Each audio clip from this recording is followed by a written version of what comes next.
Oke, sekarang kita belajar menyetarakan reaksi redoks dengan cara bilangan oksidasi. Jadi nanti ada 3 cara untuk menyetarakan reaksi redoks. Di bagian ini kita belajar dengan cara bilangan oksidasi. 3 cara tersebut adalah cara Bilox yang pertama, cara kedua adalah cara setengah reaksi, yang ketiga nanti kita punya cara khas yaitu cara Kahok ya. Jadi kita belajar cara Bilox dulu. Langkah pertama ya, adik-adik coba lihat ringkasannya sambil diperhatikan di dalam ringkasan bagaimana langkah-langkah penyetaraan reaksi redoks dengan metode bilangan oksidasi. Jadi yang di dalam ringkasan itu hanya di bagian 1. Oke. Kemudian kita hubungkan dulu. Hubungkan dulu mana kira-kira unsur atau senyawa, unsur ya, terutama unsur yang mengalami perubahan bilangan oksidasi. Jadi yang di kiri ada, yang di kanan ada. Kita lihat ini Fe di kiri ada, di kanan ada. Jadi kita hubungkan Fe dengan Fe. Ya, Fe dengan Fe. Kemudian kira-kira mana lagi yang mengalami perubahan Bilox? Ya. Jadi kita melihatnya selain O dan H ya, karena jarang mengalami perubahan Bilox. Ini dilihat di sini di kiri ada Mn, di kanan ada Mn, kita hubungkan. Nah, ini adalah langkah pertama. Ini adalah kerangka dasar reaksinya, yaitu reaksi reduksi dan reaksi oksidasi. Sekarang kita lihat Fe di kiri dan Fe di kanan jumlahnya sama nggak? Bukan lihat muatannya ya, kalau muatannya beda, tapi jumlahnya sama. Fe di sini 1, di sini 1. Berarti kita sudah tidak perlu menyetarakan koefisien, karena langkah kedua adalah setarakan unsur yang mengalami perubahan Bilox dengan memberi koefisien yang sesuai. Fe di sini 1, Fe di kanan 1, berarti udah beres, koefisiennya sama. Mn-nya sekarang, Mn di kiri 1, di kanan 1, selesai, sudah tidak perlu disetarakan.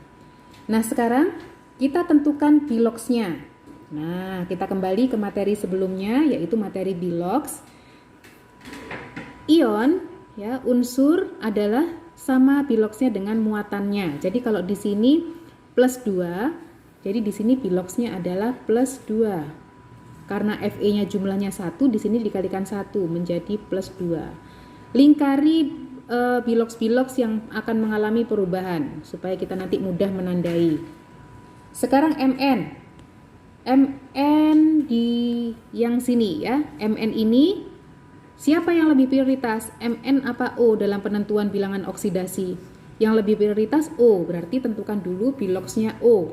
O di sini Bilox-nya adalah min 2. Karena jumlahnya ada 4 atom O, berarti Bilox totalnya adalah min 2 kali 4 sama dengan min 8. Totalnya, ini karena merupakan ion, lihat ada muatannya, berarti total Bilox-nya sama dengan jumlah muatannya, min 1. Berapa dikurangi 8 sama dengan min 1?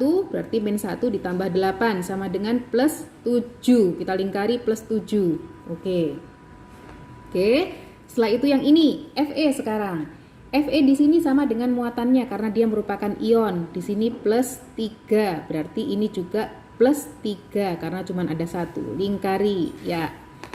Mn di situ plus 2. Mn yang paling pojok di sini plus 2 karena cuma ada 1, plus 2 kali 1 plus 2. Lingkari juga. Nah, sekarang kita lihat masing-masing yang mengalami perubahan. Fe di kiri plus 2, di kanan menjadi plus 3, berarti Bilox-nya naik apa turun? Dari plus 2 menjadi plus 3 berarti naik 1. Kalau Bilox-nya naik berarti dia mengalami reaksi oksidasi. Ingat, oksidasi Bilox naik, reduksi Bilox turun. Bilox-nya naik 1 berarti oksidasi sebanyak 1. Itu ya. Mn sekarang kita lihat. Mn di kiri plus 7, di kanan plus 2. Berarti dari plus 7 menjadi plus 2, dia naik apa turun? Turun sebanyak 5. Berarti dia kalau turun Bilox-nya, dia adalah reaksi reduksi sebanyak 5. Nah, ingat, oksidasi harus sama dengan reduksinya. Jadi kalau menyerahkan elektron sebanyak 1, yang diterima juga 1. Kalau di sini diterima 5, reduksi itu menerima elektron, berarti yang diserahkan juga harus 5. Jadi 1 dan 5 kita cari KPK-nya. Nah, KPK-nya 5, berarti oksidasinya dikalikan 5. Reduksinya dikalikan 1. Sekarang semua yang terhubung tanda panah di oksidasi ini kita kalikan 5. Jadi kita beri koefisien 5. Yang ini kita beri koefisien 5. Yang ini juga 5. Nah, ya, kelihatan ya. Kemudian yang Mn, yang warna oranye ini, semua yang terhubung dengan reduksi kita kalikan 1. 1 tidak perlu ditulis. Ini 1 MnO4-, 1 Mn2+. Oke. Bila sudah, ya, itu langkah ketiga sudah dilakukan. Tentukan jumlah penurunan bilox dari oksidator dan jumlah pertambahan bilox dari reduktor. Kemudian langkah keempat, samakan jumlah perubahan bilox tersebut dengan memberi koefisien yang sesuai. Ini tadi kita lakukan, dikalikan dengan faktor pengalinya supaya sama, oksidasi sama dengan reduksinya. Kemudian langkah kelima adalah setarakan muatan antara ruas kiri dengan ruas kanan, ya. Ruas kiri sekarang muatannya berapa? Nah, kita lihat muatan ruas kiri. Jadi jumlah muatan ruas kiri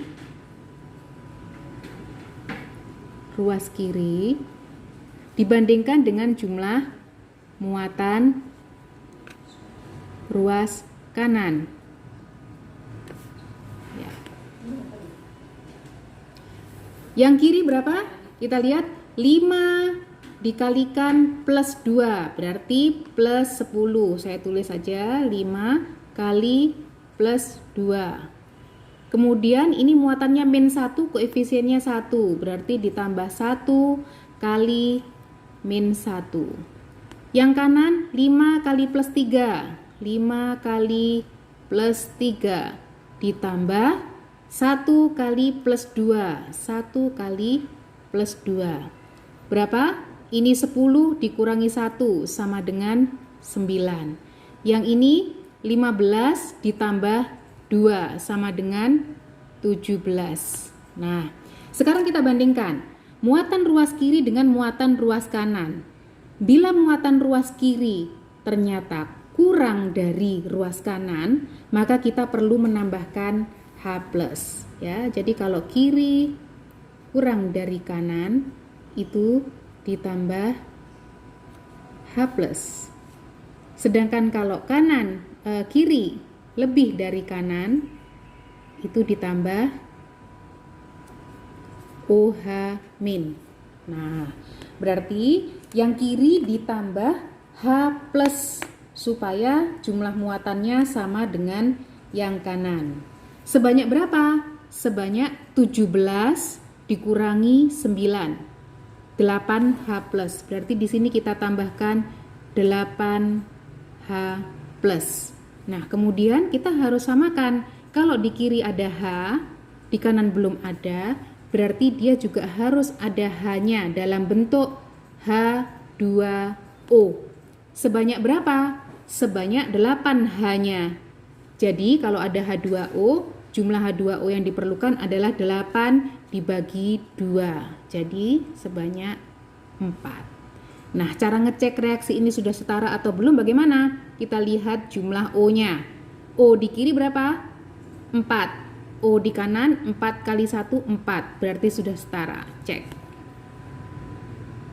Oke, nanti dicoba di latihan 2 dan seterusnya.